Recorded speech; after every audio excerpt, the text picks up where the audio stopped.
نو سورۃ فاتحه یو حدیث کې راځي چې دا اعظم سورۃ ده د قران کریم، لوی سورۃ ده. په دې کې اول دعوه د توحید، د دې کې موږ هر رکعت کې موږ تاسو دا الحمدلله ویو، په نفلو کې، په فرضو کې، په سنتو کې، په واجبو کې ویو کنه ویو الحمدلله رب العالمین. دا څه وایي موږ ته؟ حدیث قدسی دی. نبی علیہ السلام فرمایي چې الله فرمایي، دې ته حدیث قدسی وایي.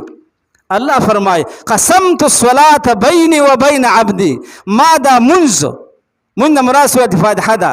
الله فرمایي دا ما د خپل ځان او د بنده په منځ کې تقسیم کړی دی.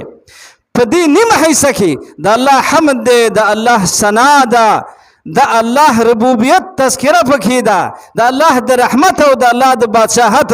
الحمدلله رب العالمین الرحمن الرحیم مالک یوم الدین. او په دې نیمه حصه کې اهدنا الصراط المستقیم مناجات ته، دعا ده د الله په دربار کې. اے الله تا نه د هدایت سوال کوما، موږ ته هدایت صراط مستقیم راته وښیوه، نیغه لار راته جنت ته تللی ده. استقامت را نصیب کړه چې چاته یې ښودل ده، هغوی ته استقامت نصیب کړه چې د دې لارې نه وانه وړو. نو دا داسې یو صورت دی. خلاصه د دې صورت علما داسې بیانوي چې دې کې اول دعوه د توحید ده په الحمدلله سره. په دې کې داسې یو کلمه ده چې الله رب العزت هغه وایي په کوزه کې دریاب را بند کړی دی. په هر قسم شرک او مشرکانو باندې په دې کې رد دی. دا الحمدلله داسې یو عظیمه جمله ده. ګوره دې وجه نه نبی علیه السلام فرمایي چا چې سبحان الله ویله دا نیمه تله ډکه شوله د نیکونه، نیمه تله ډکوي سبحان الله. او چا چې الحمدلله ویله والحمدلله تملأ المیزان، دا تله ډکوي. ځکه داسې د عقیدې خبره پکې ده کنه. په هغې باندې دلایل دي. الرحمن رب العالمین صفتونه د الوهیت د خدای توب الله لره دي. ولې دلیل په واوره کنه، دا ومن هو دلیل به وې کنه. رب العالمین دی، رحمان دی، رحیم دی، مالک یوم الدین دی. او بیا ایاک نعبد و ایاک نستعین دا نتیجه ده. او بیا دعا ده اهدنا الصراط المستقیم. بیا درې ډلې کې الله ذکر کړی دي. منعم علیهم، هغه خلک چې الله په دنیا کې انعام کړی دغه څوک دي؟ پیغمبران دي، شهدا، صالحین دي، دا خلک دي.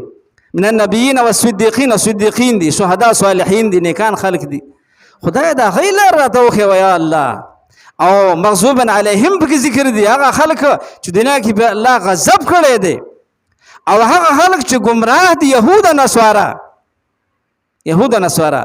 نو دا نورین دي، دوه نورونه. نورینو ته ځکه ویل چې د قیامت په ورځ باندې به دا د خپل صاحب نه مخکې منډې وي، رڼا به رڼا. د قیامت په ورځ خو به رڼاګانې نه وي، د ایمان او د عمل صالح رڼا به وي. دغسې دا به مخکې تا نزغلي، دا به مخکې د انسان نه وي.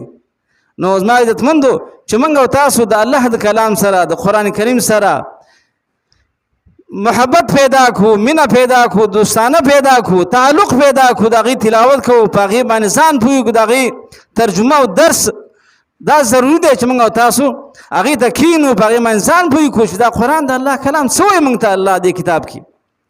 ځان پوهې کول پکار دي که نه. تاسو ته مې شعر ویلی و چې لم اره، یو شاعر وایي لم اره خلیلا يرفع درجة الخليل، ما داسې دوست نه دی لیدلی چې د خپل دوست هغه مقام او درجه هغه پورته کوي کل قرآن د قرآن په شانتي. فطوبى لمن اتخذ القرآن خلیلا، خوشحالي ده د هغه انسان دپاره، د هغه نارینه دپاره، د هغه زنانه دپاره چې دا د قرآن سره دوستانه پیدا کړي. الله زموږ او ستاسو د قرآن سره تعلق پیدا کړي. اللهم احسن عاقبتنا فی الامور